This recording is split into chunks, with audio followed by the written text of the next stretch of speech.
My father said it to me. In the middle of a storm.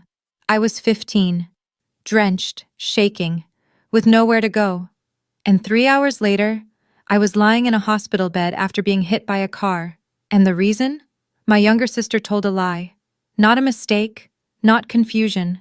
A deliberate, calculated lie, one my parents chose to believe without hesitation. Just like that, I was erased. My name is Julia Ford. I'm 28 years old. And what happened that night didn't just break my life. It changed everything.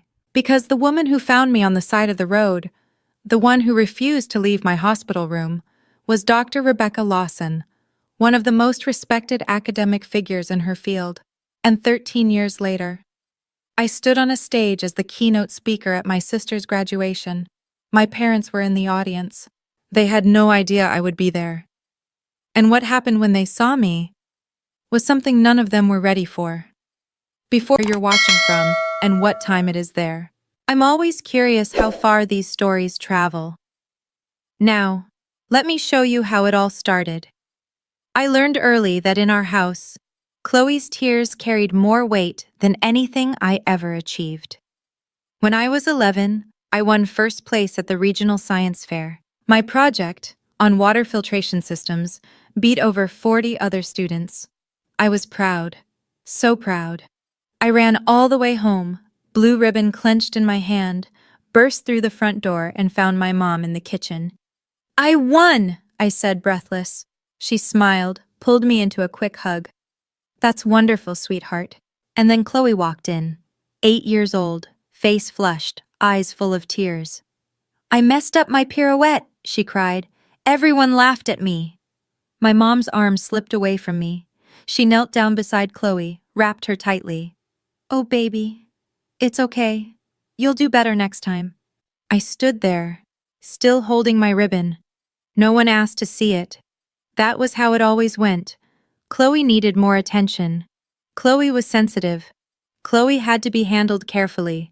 So I learned to shrink, to celebrate quietly, to need less, to take up as little space as possible.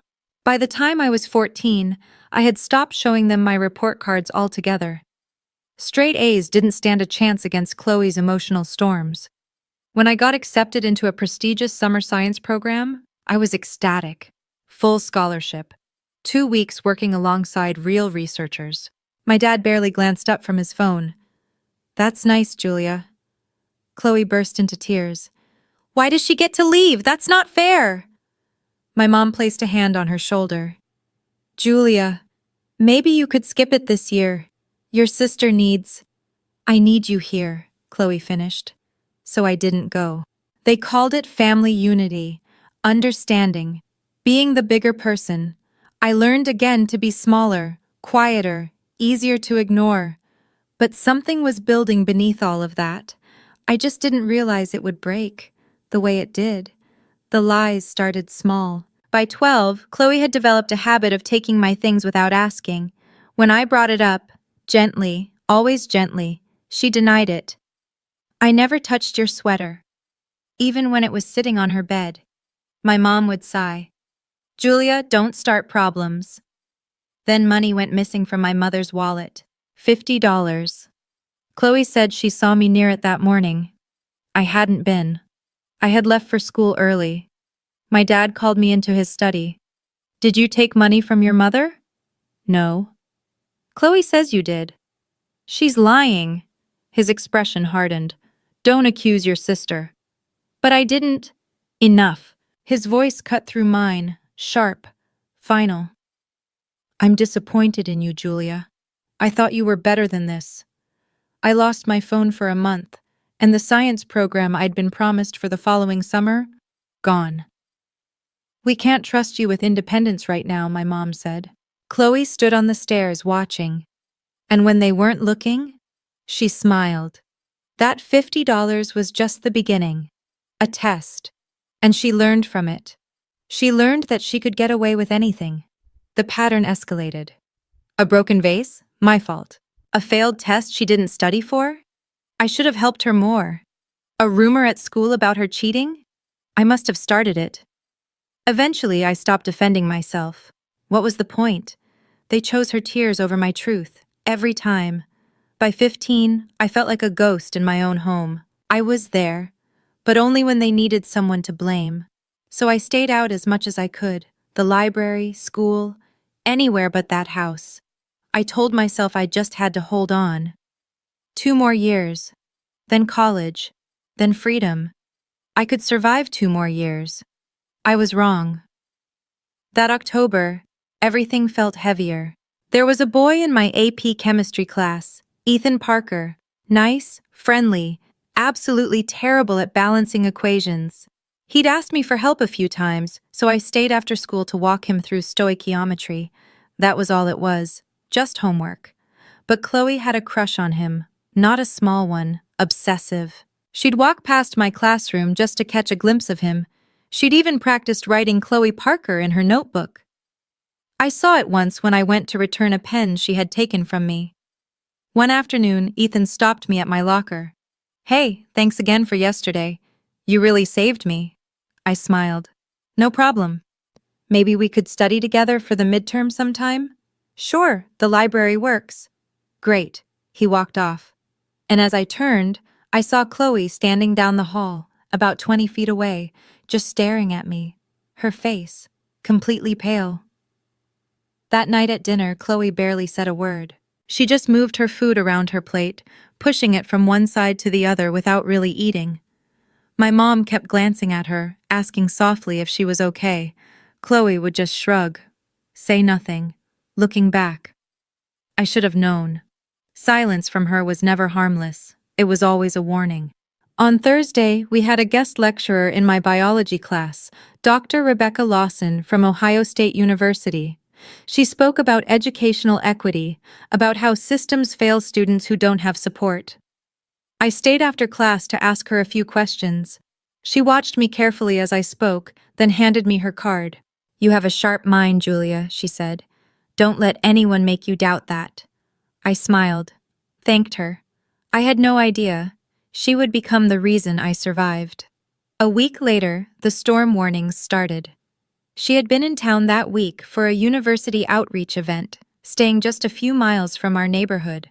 A big one. People were preparing, stocking up, boarding windows, checking emergency supplies. At home, Chloe still wasn't speaking to me, wouldn't even look at me.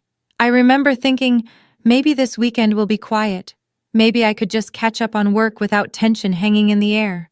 I had no idea what she had already set in motion. Friday night, the rain began early. By evening, the wind was picking up, and the weather alerts kept buzzing on my dad's phone, warnings, advisories, flooding risks. We ate dinner in near silence. Chloe sat there, picking at her pasta, but I could feel it. She was watching me. Every time I glanced up, she quickly looked away. After dinner, I went upstairs and started working on my English assignment. Outside, the storm intensified. Rain hammered against the windows, the kind of night that makes you feel lucky just to be indoors. Around 8, I heard it. Crying. Loud, sharp, uncontrolled. "Chloe." I froze, set my pen down, listened. My mom's voice drifted up from downstairs, soft and concerned. "Sweetheart, what's wrong? Talk to me." More crying. I waited, trying to make sense of it. Maybe she hurt herself.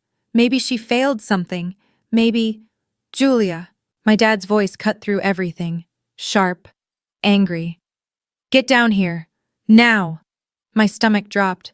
I walked downstairs slowly, each step heavier than the last.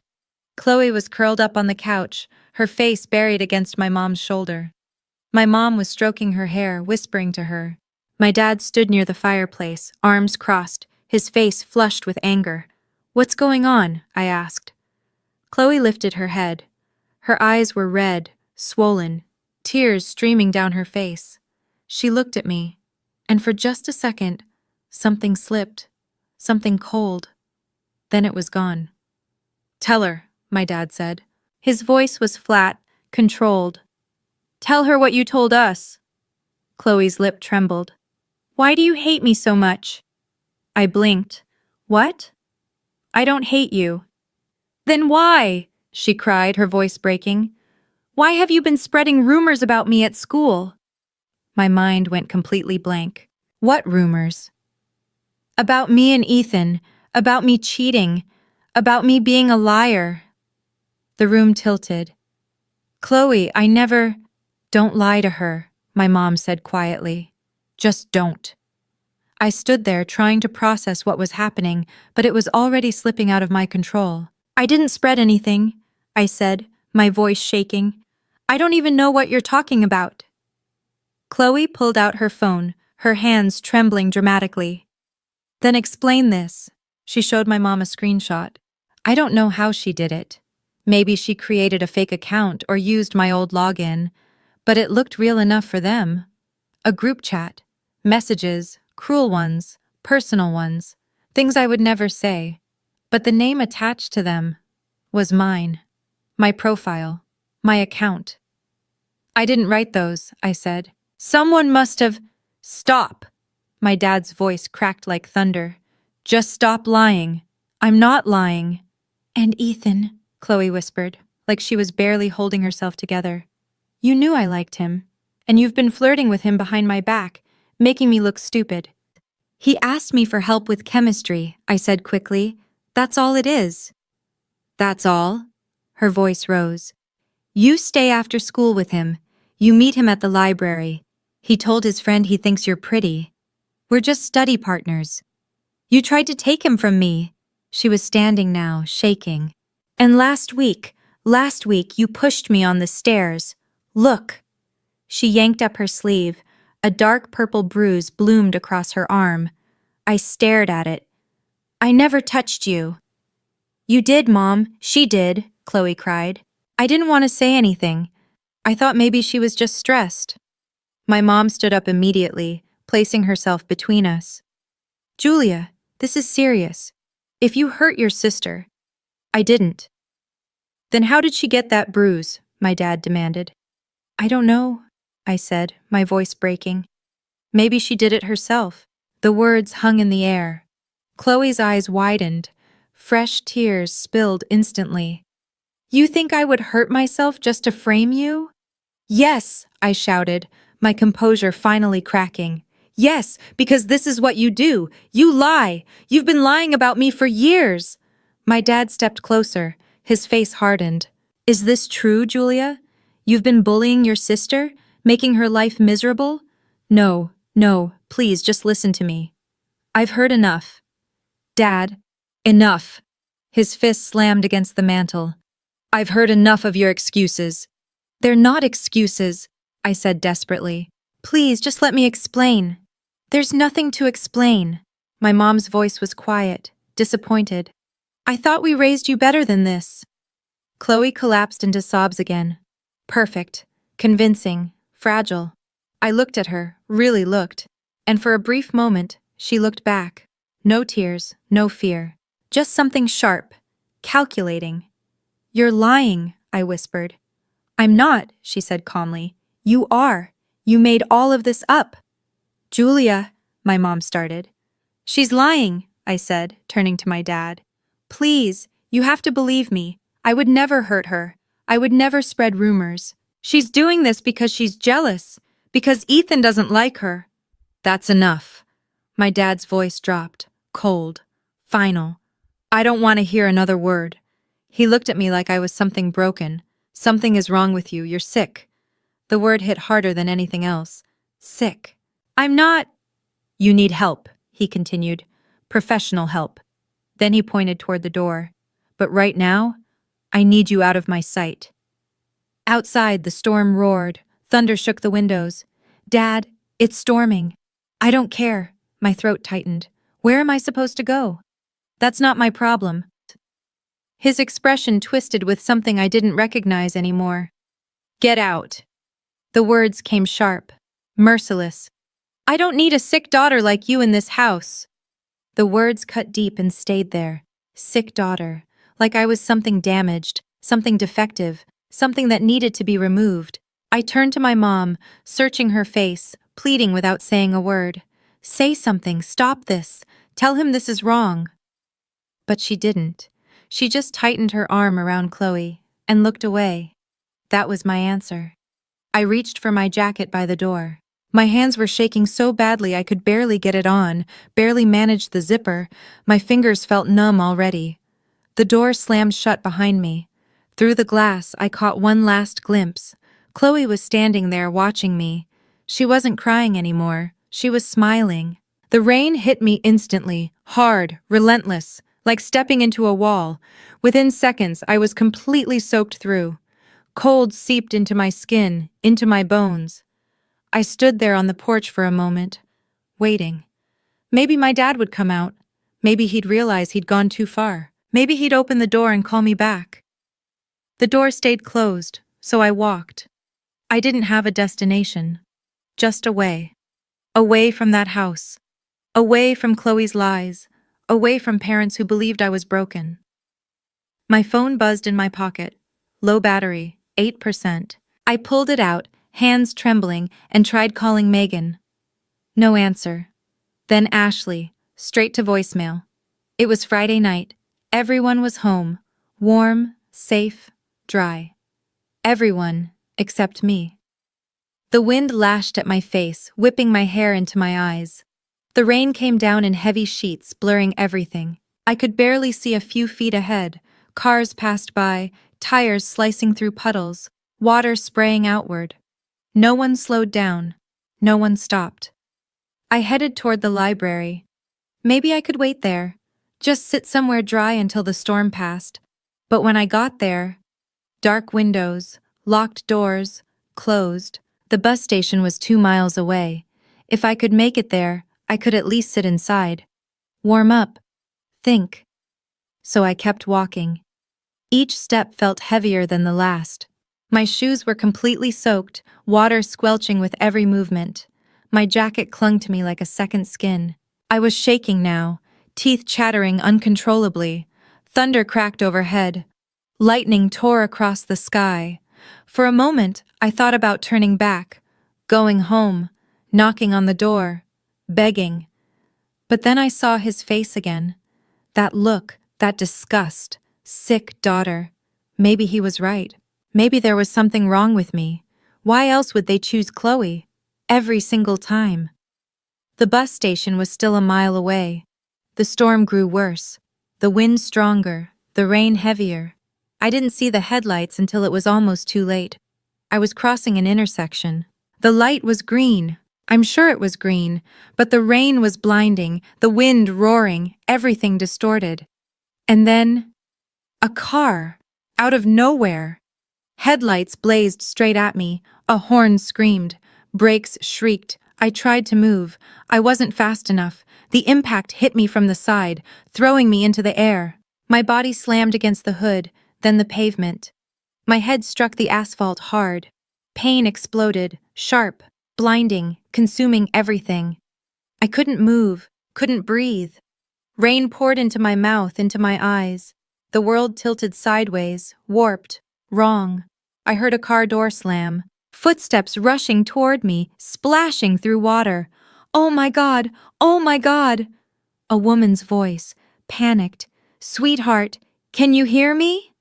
I tried to speak. Nothing came out. Don't move, just stay still, I'm calling 911. Her hands were on my shoulder, careful, gentle. Stay with me, okay? What's your name? I blinked, trying to focus. Her face was blurry. Dark hair, soaked with rain, water running down her cheeks. Something about her felt familiar.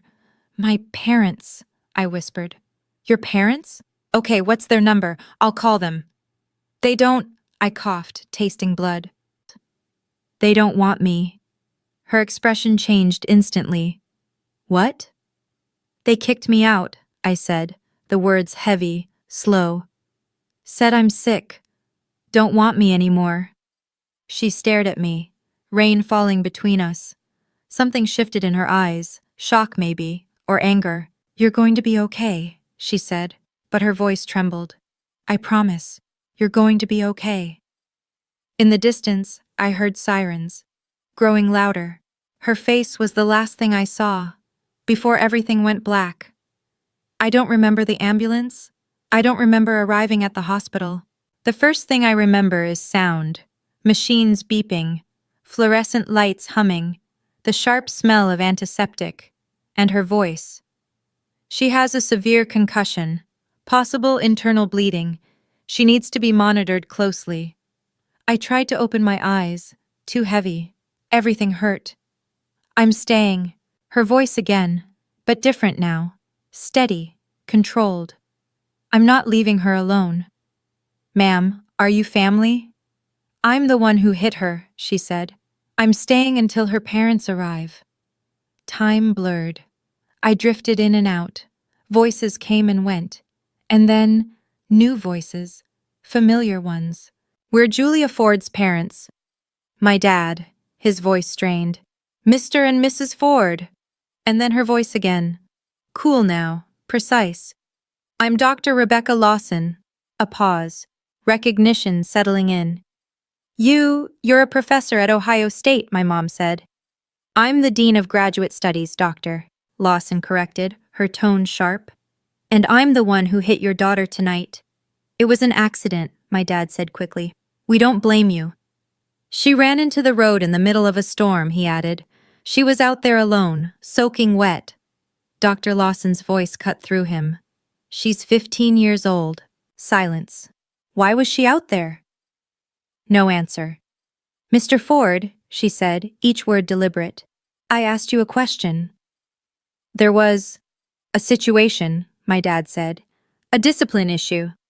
A discipline issue, she repeated slowly. Then, sharper. What kind of discipline issue ends with a child alone in a storm? It wasn't like that, my mom said quickly. Then what was it like?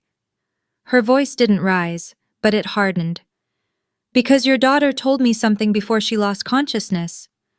A pause. She said her parents didn't want her anymore. Silence. She said you told her she was sick. You're lying.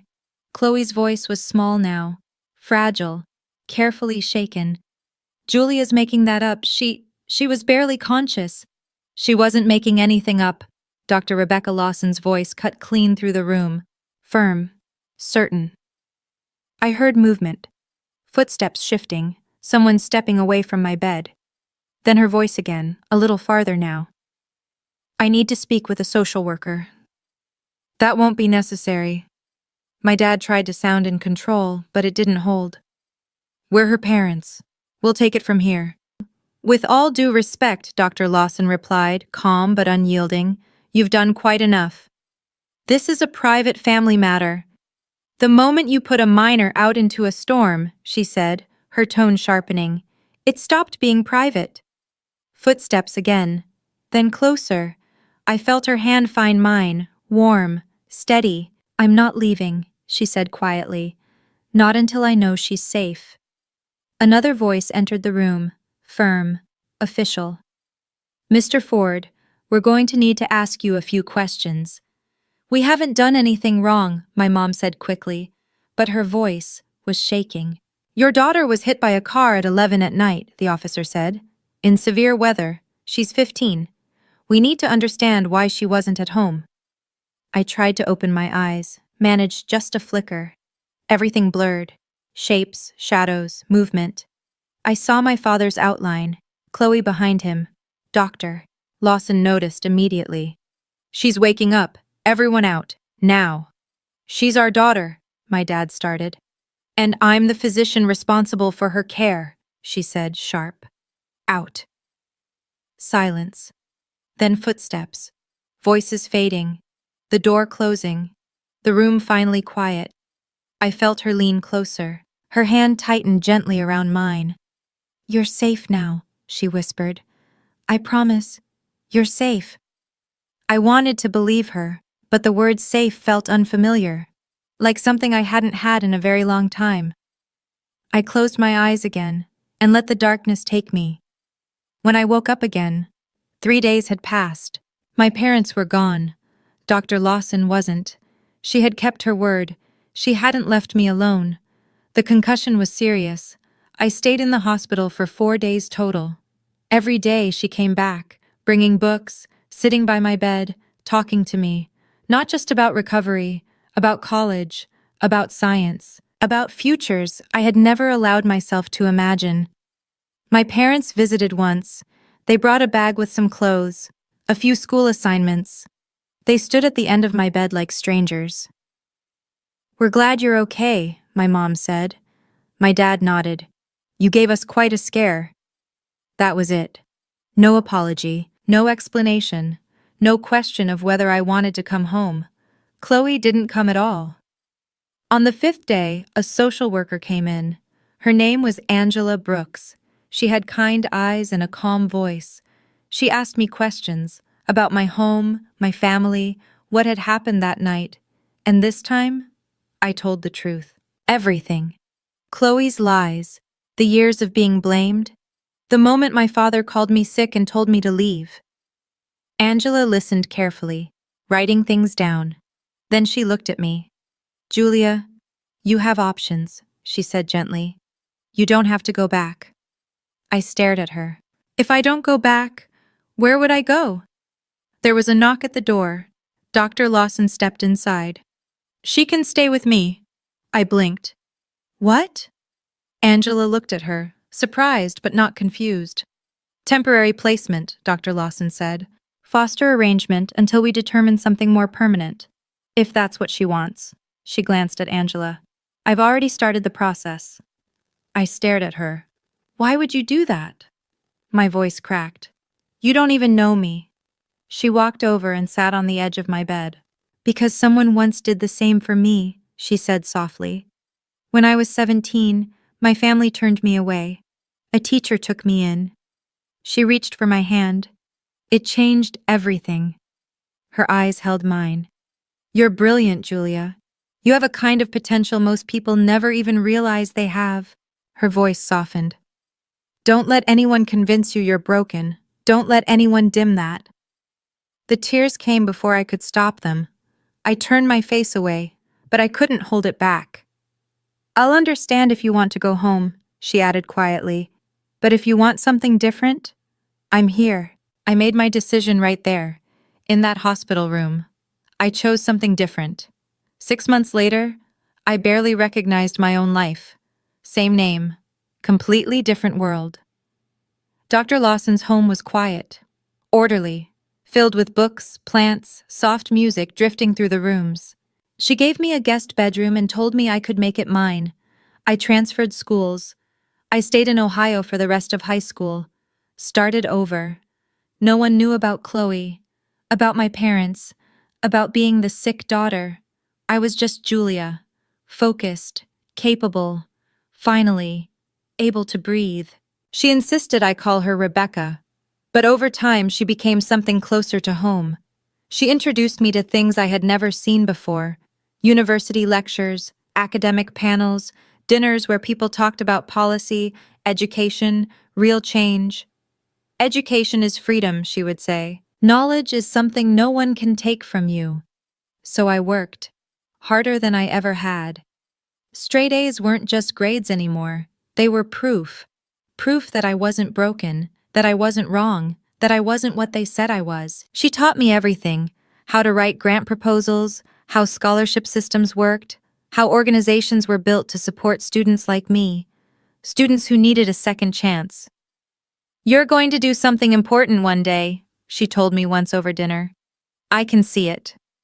I believed her. Sometimes I thought about my old family, wondered if Chloe ever told the truth, if my dad ever replayed that night, if my mom ever wished she had said something.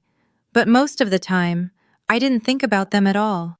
I heard bits and pieces through people we used to know. Chloe was still doing well, still the center of everything, still the one they chose. My parents had taken down every photo of me in the house, like I had never existed. Good, I thought. Let them erase me. I'm building something better.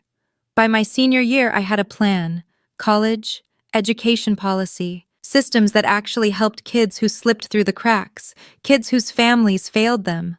I wasn't just surviving anymore, I was turning everything that broke me into something that could help someone else. College came fast: late nights, long hours, learning how to trust people again, slowly. I earned a full scholarship to a top university. Dr. Lawson's recommendation letter opened doors I didn't even know existed. I majored in education policy and social justice, minored in psychology.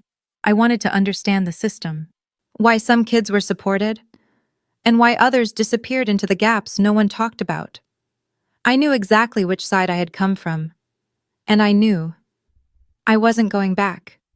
During the summers I worked, internships at nonprofits, grant writing organizations, youth advocacy groups. That's where I learned how things really worked, how funding moved, how programs were built, how compassion, if you knew what you were doing, could actually turn into something real, something that changed lives. I graduated summa cum laude. Rebecca cried at my ceremony. "I'm so proud of you," she whispered, pulling me into a tight hug. "So incredibly proud." And for the first time, I believed it. I was hired almost immediately after graduation as a research coordinator in a university's education department, Rebecca's university. Different building, professional boundaries, but still connected. At 25, the idea came to me, a scholarship program for students like me, kids who had been pushed out, neglected, left behind, kids who just needed one chance, one person to believe in them. I called it the Second Chances Scholarship. The first year wasn't success.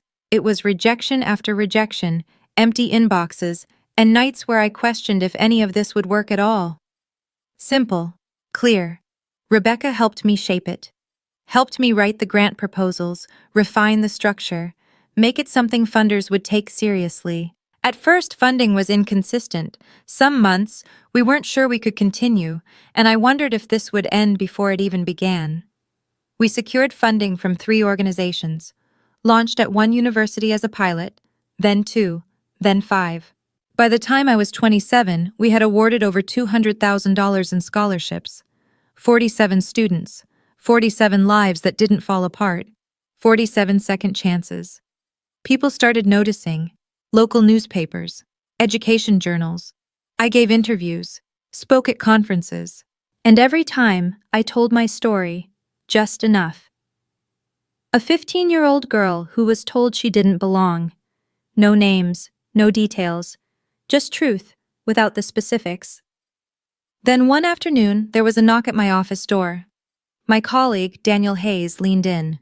"Julia, you've been nominated as a keynote speaker for a graduation ceremony." I looked up. "Which university?" "Riverside State." My stomach tightened instantly. I paused, forcing myself to breathe. "That's my sister's school." Daniel blinked. "You have a sister?" "Not anymore," I said quietly. "But yes, she's graduating this spring." He stepped inside, closing the door behind him. "Do you want me to decline for you?" I didn't answer right away. I stared down at my desk, at the stack of scholarship applications waiting to be reviewed. 47 students, 47 second chances. "What's the theme?" I asked finally. "Resilience, educational equity. President Walsh specifically requested you. He said your work represents exactly what they want the graduates to hear." My work, built from everything I had lost, from being thrown away, from being called sick. Would I hesitated. Would I have full control over the speech? "Completely," Daniel said. "They just want you there." I leaned back in my chair, and I saw it. Chloe, sitting in her cap and gown, smiling, telling everyone about her perfect life, her supportive parents, her story where I never existed, my parents in the audience, proud, certain they had made the right choice 13 years ago.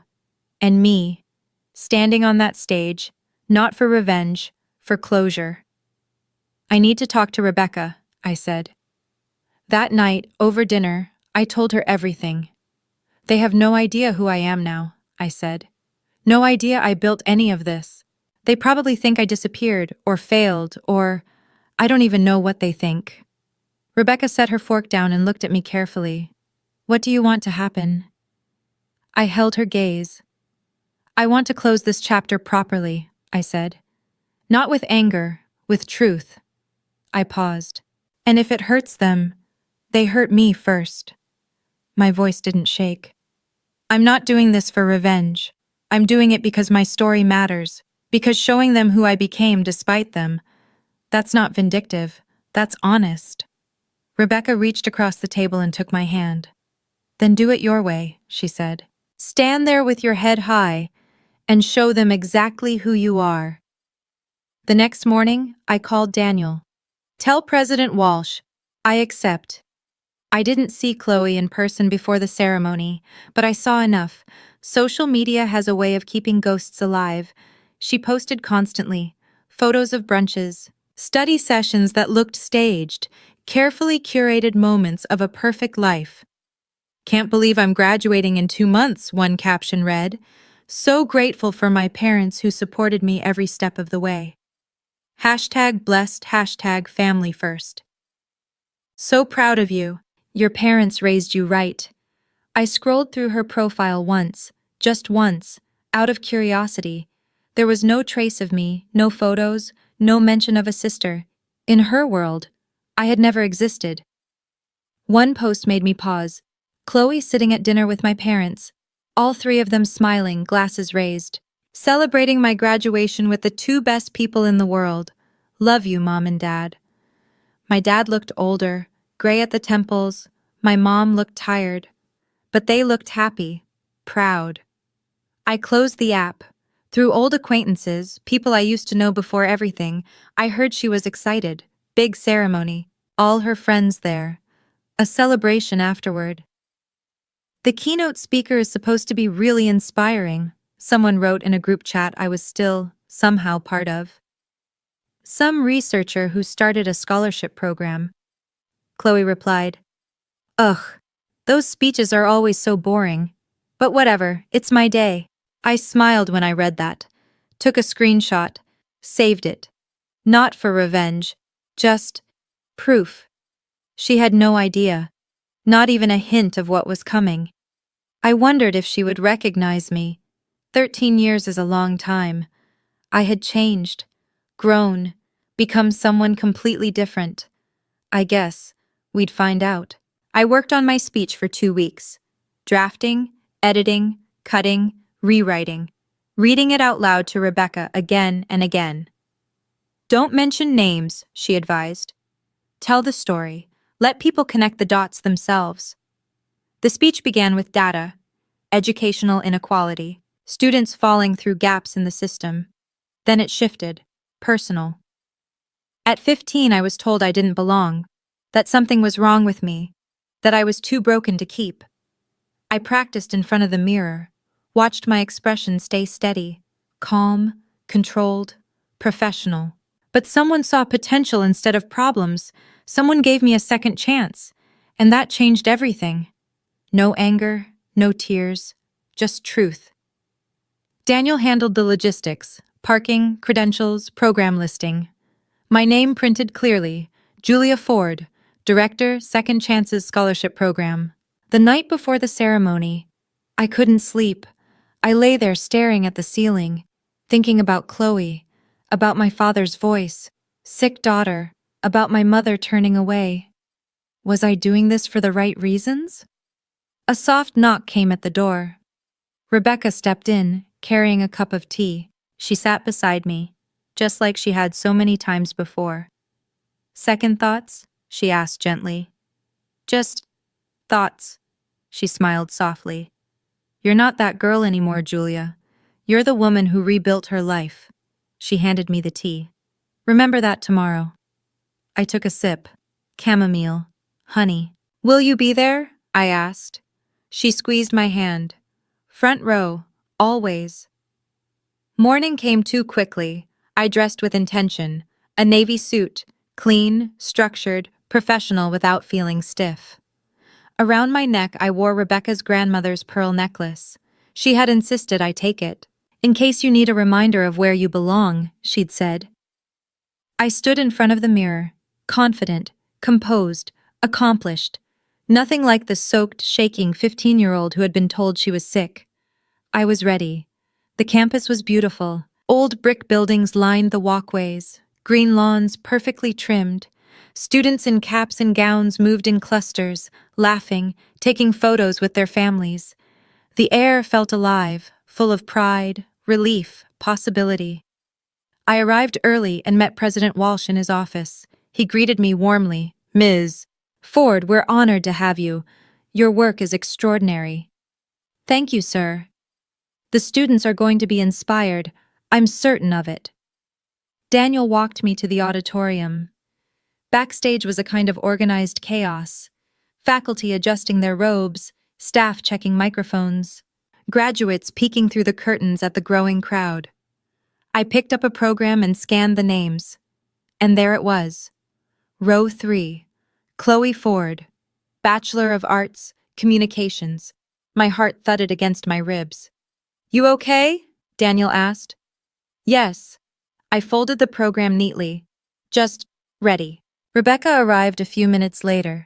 She wore a deep emerald dress, elegant and simple. When she saw me, her face softened immediately. She pulled me into a tight hug. "You've got this." "I know. Remember?" "I know," I repeated, smiling faintly. "Head high, truth clear, no revenge, just honesty." She kissed my cheek and made her way to her seat. The auditorium began to fill. Voices layered over each other, families, friends, excitement building. Hundreds of people gathered to celebrate this moment. Somewhere out there, my parents were taking their seats. Probably somewhere in the middle. Good view. Excited for Chloe's big day. They had no idea. Daniel had confirmed my name was printed in the program, but in small text, easy to overlook. Most people didn't read speaker bios. They would find out soon enough. President Walsh touched my shoulder. 5 minutes, you're on after opening remarks." I nodded, took a breath, smoothed my suit. From the wings, I could see the stage, the podium standing center, the microphone waiting, rows of faces stretching out beyond the lights. This was it, and before I stepped forward, let me ask you something. Have you ever been in a position where your own family doubted you, and you proved them wrong? And if this story is speaking to you, take a moment to like the video. It helps it reach someone who might need to hear this. Now, back to the moment everything changed. President Walsh stepped to the podium. The room settled. "Welcome, graduates, families, and honored guests. Today we celebrate achievement, resilience, and the incredible potential of our students." Applause filled the room. Our keynote speaker embodies those values. She has dedicated her career to ensuring that every student, regardless of circumstance, has access to opportunity. Please welcome the director of the Second Chances Scholarship Program, Ms. Julia Ford. Polite applause spread through the auditorium. I stepped into the light. The stage felt vast. The podium centered, the microphone waiting. Beyond the front row, the audience blurred into a sea of caps and gowns. I walked forward steadily, controlled, composed. My heels echoed softly against the stage floor, and then I saw them. Row 3, Chloe, cap and gown, honor cords draped around her neck. She was clapping, smiling, half-turned toward her friend, whispering something. Then she looked up, saw me. Her hands stopped mid-clap, her smile flickered. Confusion crossed her face first, then recognition, then shock. Her mouth parted slightly, but no words came out. Behind her, a few rows back, my parents, still clapping, still unaware, just part of the audience applauding a speaker they hadn't truly noticed yet. I reached the podium, adjusted the microphone, looked out across the room. Chloe's face had gone pale. Her friend nudged her. "You okay?" Rebecca sat in the front row, just off to the right of the stage. She gave me a small nod, steady, reassuring. I wrapped my hands around the edges of the podium. "Good morning, and thank you, President Walsh, for that generous introduction." My voice carried, clear, even, amplified across the room. I saw it, my father's head snapping up, leaning forward slightly, trying to place the voice, my mother's hand rising to her chest. I smiled, professional, warm. "It's an honor to be here today. I want to talk about resilience, about what happens when everything is taken from you, and you still find a way forward." The room grew quiet, attentive. "Let me tell you about a 15-year-old girl." My tone stayed steady. conversational. She was told she didn't belong, that something about her was fundamentally wrong, that she was too broken to keep. From the stage, I could see my mother's hand tighten around my father's arm. One night, during a storm, she was forced out of her home, told to leave, told she wasn't wanted anymore. A ripple moved through the audience, subtle, uneasy. She walked alone for hours. No phone, no money, nowhere to go. Silence. She was hit by a car. Chloe had gone completely still, frozen in place, her face drained of color. She nearly died. A pause. But someone stopped. I let my gaze shift briefly toward Rebecca. Someone chose to help. Someone saw potential where everyone else saw a problem. Rebecca's eyes shone, proud, steady. That person became her family, her mentor, her mother, in every way that mattered. I let the word settle. Then, that 15-year-old girl was me. The room fell completely silent. You could have heard a pin drop. My father half rose from his seat before my mother pulled him back down, both of them staring, stunned. Chloe looked like she wanted to disappear into the floor. Around her, people began whispering, pointing. Her friends exchanging confused, uneasy looks. I'm standing here today because of Dr. Rebecca Lawson. I gestured toward her. She didn't give up on me. When my own family did. More whispers, spreading. She taught me that rejection isn't the end. Sometimes, it's the beginning. I drew a slow breath. The Second Chances Scholarship was built from that experience. It exists for students who have been told they are not enough, students who have been overlooked, abandoned, cast aside. And then, I looked directly at Chloe, met her eyes, held them. Because being rejected doesn't define you. A beat. What you choose to do afterward does. Today, that program has supported 47 students. My voice remained steady, clear. Students like the girl I used to be. Somewhere in the back, a woman whispered, loud enough to carry. Is that really her family? I didn't react, didn't pause. I kept going. I learned something in the years after that night, I said. Family isn't always defined by blood. Sometimes it's defined by choice, by the people who choose you when others walk away. In the front row, Rebecca wiped at her eyes, still smiling. I also learned that you don't need everyone to believe in you, I continued. You just need one person who looks beyond the surface, beyond the accusations, beyond the lies. Chloe's composure finally cracked. Her face collapsed in on itself. She looked down, shoulders trembling. Around her, her friends had stopped whispering. Now they were staring, watching her, understanding. And I learned, I said, tightening my grip on the podium slightly, that success isn't about proving people wrong. A breath. It's about building something meaningful, in spite of them. My father's hands were shaking. He looked like he wanted to disappear. My mother was crying now, quietly, mascara smudging down her cheeks. So, to the graduating class of Riverside State University, I said, my voice softening just slightly. I leave you with this. Your worth is not defined by who stays. A pause. It's defined by how you grow after they leave. Silence settled. Then, you will face rejection, disappointment, people who underestimate you. I let my gaze move across the room. Rows of young faces, hopeful, waiting. That's inevitable. But what happens next? I said. A beat. That's your choice. You decide who you become. For a second, nothing happened. Then, one person stood, then another, then rows of them. A standing ovation, slow at first, then building. Students, faculty, families. Not everyone. My father stayed seated, pale, hands covering his face. My mother stood, but her clapping was weak, mechanical, tears still falling. Chloe didn't move at all. She sat frozen, eyes locked on her lap. I stepped back from the podium. President Walsh approached, visibly moved. "Thank you, Ms. Ford," he said. "That was powerful." I nodded once, then walked off stage, back into the wings. And finally, I breathed. The ceremony continued. President Walsh returned to the microphone and began calling names. I stayed just behind the curtain, watching through a narrow gap. Something had shifted.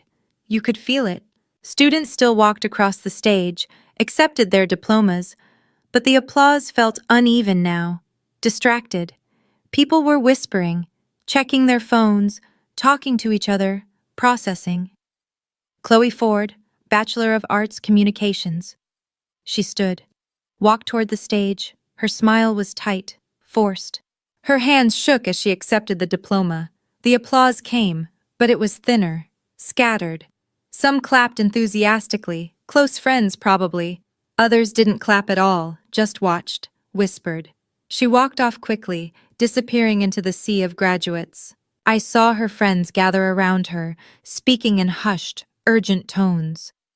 Chloe shook her head over and over, trying to explain something. But whatever she said, it wasn't working. My parents didn't move. They sat rigid, silent, staring straight ahead. When the final name was called, President Walsh closed the ceremony. "Congratulations to the class of 2026. Caps flew into the air. Cheers erupted, families rushed forward, and I slipped out quietly through a side door. Rebecca was waiting in the reception area. "You did it," she said, pulling me into a hug. "I did." She stepped back slightly, studying my face. "How do you feel?" I thought about it, really thought. "Free." Daniel appeared a moment later, still looking a little stunned. "Julia, that was, he exhaled. "Wow, I had no idea." He hesitated. "Your family? Are you okay?" "I'm fine. They're asking to see you." My stomach tightened slightly. "Who?" "Your parents. They're by the side entrance. They want to talk." "Do I have to?" "Absolutely not," Daniel said immediately. "I can call security." I shook my head. "No." I straightened my posture. "I'll talk to them, on my terms." A pause. 5 minutes. That's it. Rebecca squeezed my hand gently. "I'll be right here."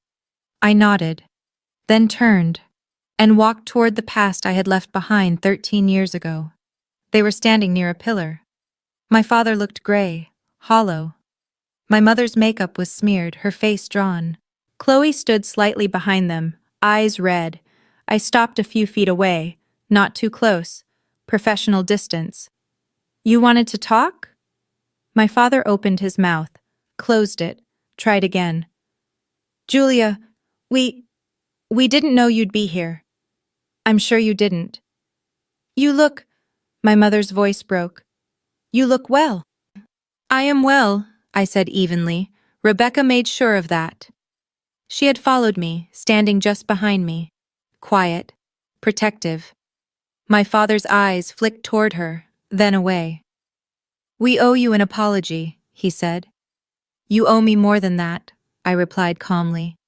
"But an apology is a start." "We made a mistake," my mother said quickly.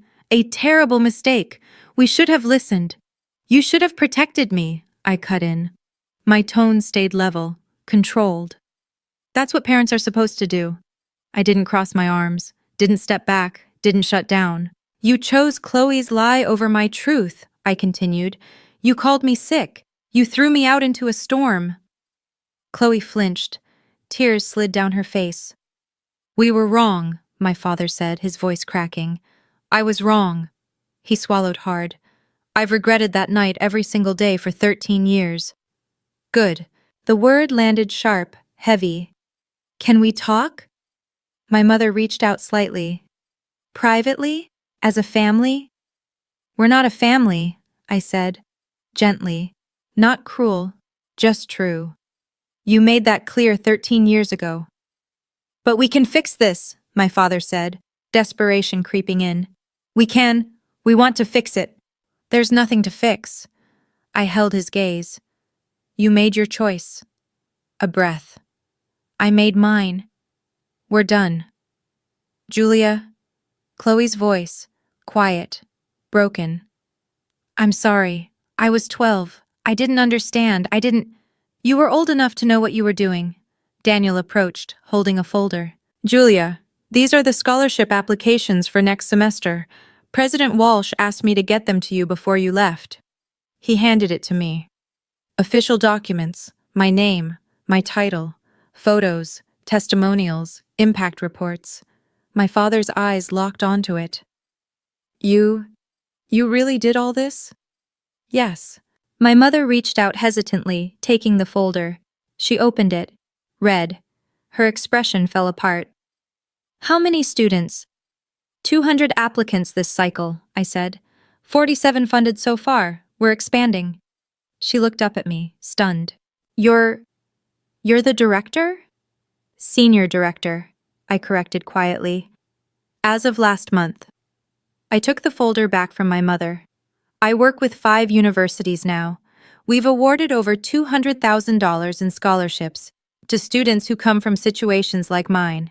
Before either of them could respond, President Walsh stepped up beside us, smiling, completely unaware of the tension in the air. Ms. Ford, that was the most powerful keynote we've had in years, he said. The students are still talking about it. Thank you, President Walsh. He turned toward my parents. And you must be Julia's family. You must be incredibly proud. Silence. They are, Rebecca said smoothly, her tone calm but deliberate. Aren't you, Mr. Ford? My father swallowed. His jaw tightened. Yes, he said finally. Very proud. President Walsh beamed. Ms. Ford is one of our most valued partners. Her program has changed lives, truly. Some of these students wouldn't even be here without her. He shook my hand and moved on. My father didn't look away this time. He really looked at me. We had no idea, he said. You never asked, I replied, my voice soft. Not angry, just tired. You erased me, pretended I didn't exist. Why would you know anything about my life? I tried to find you, my mother whispered. After the hospital. You were just gone. I legally changed my name, I said. Made it difficult on purpose. I met her eyes. I needed you not to find me. I needed space to heal. My father hesitated. Did you? He asked quietly. Heal? Yes, I said. A beat. No thanks to you. Before anything else could be said, a small group approached. 3 girls, Chloe's friends. They looked uncomfortable. Chloe, one of them said gently, touching her arm. Is it true? Is she really your sister? Chloe nodded. She couldn't speak. You told us you were an only child. I know, Another girl's voice cut in, colder. You told everyone your sister died. Silence. Last year, she continued, you said she died in a car accident when you were 12. My eyebrows lifted slowly. You told people I was dead? Chloe's face flushed deep red. It was just easier than explaining. Explaining what? The first girl asked sharply. That your family threw her out? That you lied about her? It wasn't like that. Then what was it like? The third girl looked at me instead. I'm sorry, she said quietly. I'm so sorry this happened to you. Thank you, I replied. They left. Just like that. Chloe stood there, alone, watching them walk away. Chloe, my mother started. Don't, Chloe snapped, her voice breaking. Just don't. Then she looked at me, really looked. I wanted to tell them, she said. So many times. I wanted to tell everyone the truth, but I was scared. Scared of what? I asked. That they'd hate me, she whispered. That everyone would hate me. She wiped at her tears. They were right, too. I deserve it. I stepped a little closer. Chloe, I don't hate you. She looked up, startled. I forgive you, I said. But I'm doing that for myself, not for you. A pause. But I don't want a relationship, and I need you to respect that. Can't we just— No. Firm, clear. You made choices for 13 years, choices to keep lying, to keep me erased. I held her gaze. That's not childhood confusion. A breath.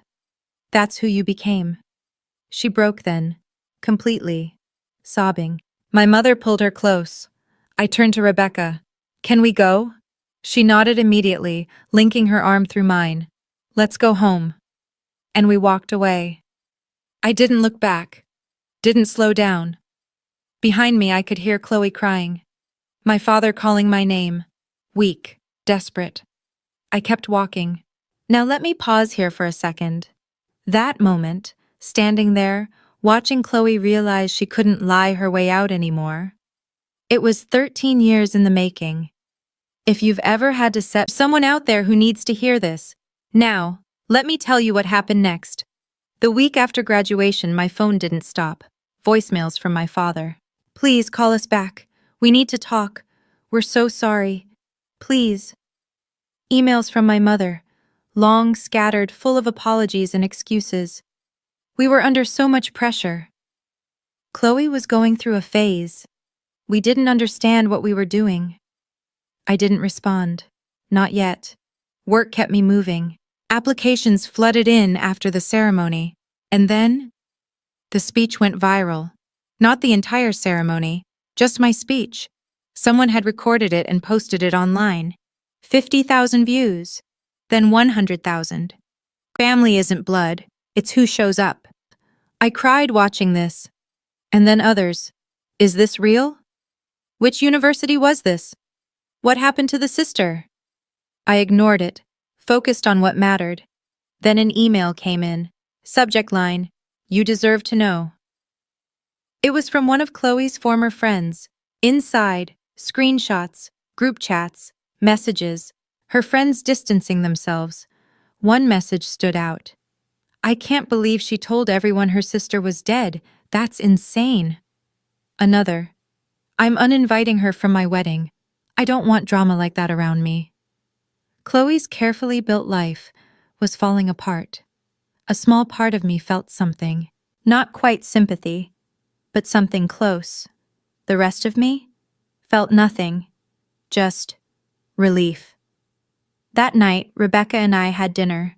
Quiet, comfortable. How are you holding up? She asked. I don't know, I admitted. I paused, searching for the right word. I feel free. Like I had finally set something down. Something heavy I didn't even realize I had been carrying.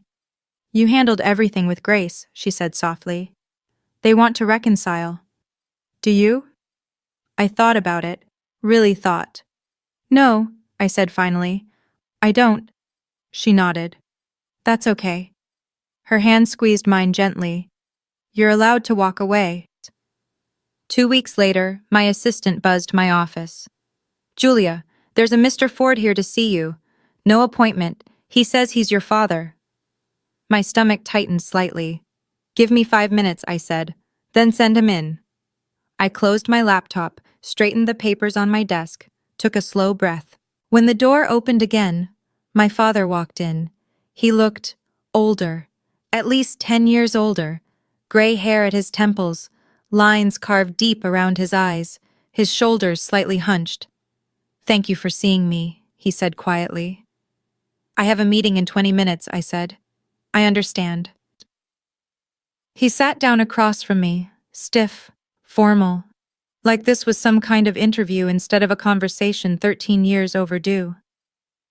Julia, I need to say this. We were wrong. I was wrong. What I did to you, what I said to you, it was unforgivable. Yes, I said quietly. It was. He swallowed. Chloe told us the truth. Finally. Last week, she broke down, confessed everything. The lies, the manipulation, all of it. 13 years too late. I know, he said quickly, his hands trembling as he clasped them together. I know it doesn't fix anything, but you have to understand, we've been living with this guilt every day, every single day.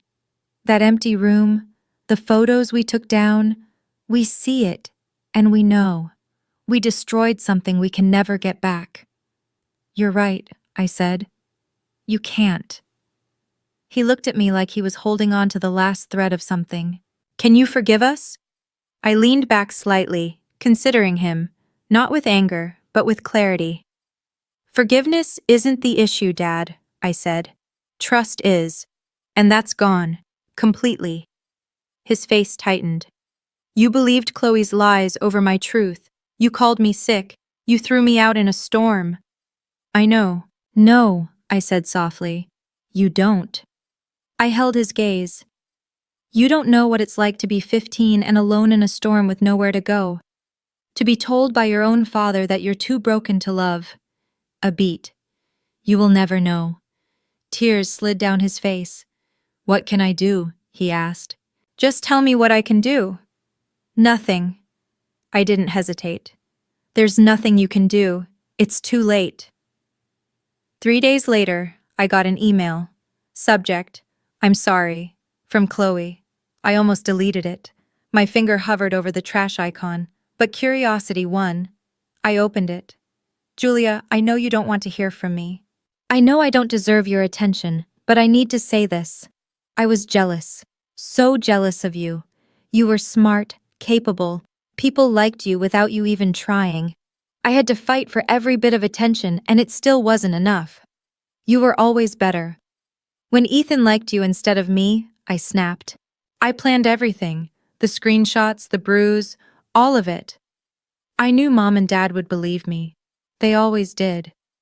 I didn't think it would go that far. I didn't think Dad would actually throw you out. When I saw you walking into that storm, I felt sick. But I couldn't take it back. I was too scared, too proud. I've spent 13 years lying, to everyone, to myself. I told people you died because it was easier than telling the truth. I destroyed your life, and I destroyed mine too. I don't have real friends anymore. Nobody trusts me. I lost my job offer because someone told HR about what I did. I'm not asking for forgiveness. I don't deserve it. I just need you to know. I'm sorry. Chloe. I read it twice. Saved it. Didn't reply. 4 days later, another email came, then another, each one more desperate, more broken. After the 5th one, I finally responded. Chloe, I accept that you were young, but you had 13 years to tell the truth, and you didn't. You chose to keep me erased. I forgive you for my own peace, but I don't want contact. Please respect that. She never emailed again. Meanwhile, the speech kept spreading, more than I expected. A local news station reached out. They wanted an interview. I agreed, but only on one condition. We focus on the students, not me. The segment aired. Local Researchers Scholarship Program helps students in crisis. They interviewed 3 scholarship recipients. One girl said, "This program saved my life. I was about to drop out. Miss Ford's team gave me hope." Applications tripled. Funding requests flooded in. 3 more universities reached out. Education journals asked me to write. A national conference invited me to speak. Daniel knocked on my office door one afternoon. "You're kind of famous now," he said with a grin. "How does it feel?" "Weird," I admitted. "I just wanted to help a few kids." "You're doing more than that," he said. "You're changing systems." The State Board of Education sent a formal recognition, and through all of it, I noticed the ripple effects. Chloe disappeared from social media, no more posts. Eventually, her accounts went private. My dad sent one last email. "We're proud of you, even if we have no right to be." I didn't reply. My mom called once. I didn't answer. Old family friends reached out. LinkedIn messages, awkward, distant. "Heard about your work. So impressive. Maybe we should catch up." I declined politely. Life moved forward. Rebecca was invited to speak at a national conference. "Come with me," she said, "as my guest and my colleague." "I'd love to." We flew to Chicago, presented together, stayed in a quiet hotel, talked about everything, except my past. "You've built a good life," she said one night over dinner. "You should be proud." "I am," I said. "Because of you." She shook her head. "No, because of you. I just gave you a chance, you did the rest." 1 year after Chloe's graduation, my life looked nothing like it used to. The Second Chances Scholarship had expanded to 10 universities. We'd helped 83 students stay in school, stay alive, stay hopeful. I was promoted to senior director, corner office, better salary, recognition from people I used to read about in textbooks. I dated someone, Marcus. Kind, thoughtful, worked in public policy. It didn't last, but it ended, peacefully, and that mattered. Not every ending has to hurt. Rebecca turned 60 that year. We threw her a party, colleagues, friends, former students, people who chose her and were chosen by her. A real family. I raised my glass. To the woman who taught me that family isn't something you're born into, it's something you build. Thank you for choosing me. She cried. Happy tears. Sometimes I still think about my biological family.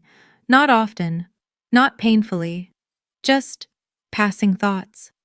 I wonder where they are. If Chloe ever got help. If my dad still sends emails he knows I won't answer. They sent a Christmas card once. No return address. Just 3 names. Mom, Dad, Chloe. No message. No explanation. I put it in a drawer, didn't throw it away, didn't respond, just let it exist. And I kept moving forward. At another graduation, at another university, I stood on stage again, different faces, same message. I looked out at them and said, "Boundaries aren't walls." A small pause. "They're doors." I smiled. Doors you decide when and if to open. After the ceremony, a young woman, maybe 20, walked up to me, eyes glossy with tears. "That was my story too," she said. "My family kicked me out when I was 16. I thought I was the only one." "You're not alone," I told her gently. "You're still here. You're surviving. And that already means more than you think." She hugged me tightly. "Thank you." That night I drove home to the house I shared with Rebecca, my real mother, and for the first time in a long time, I felt something settle inside me. Peace. Real, quiet peace. People sometimes ask if I regret that night, the storm, the pain, the hospital. I don't, because everything that broke me also led me here, to this life, this work, this family I chose. Not every story ends like mine. I know that. I was lucky. Rebecca found me, chose me, saved me. But here's what I want you to understand. Luck wasn't the only thing that changed my life. At some point, I made a choice. A choice to stop chasing people who had already decided I wasn't enough. A choice to stop shrinking myself just to be accepted. And a choice to believe, quietly at first, then fully, that my life still had value, even if the people who were supposed to protect me couldn't see it. You don't need everyone to choose you. You need to choose yourself. Set boundaries, even when it's uncomfortable. Walk away, even when it hurts. Build something of your own, even if you have to start from nothing. Because being rejected doesn't define you. What you build after it does. And sometimes, the life you create after being broken becomes stronger, clearer, and more meaningful than anything you lost. And if this message stayed with you, if even a small part of this story felt familiar, then don't just scroll away from it. Take a second to like this video so it can reach someone else who might need it tonight. Share it with a friend who's been quietly carrying their own storm, and it hit you the hardest. Your voice matters more than you think. And me. Because sometimes, the stories we listen to become the strength we didn't know we needed. Thank you for being here. Take care of yourself.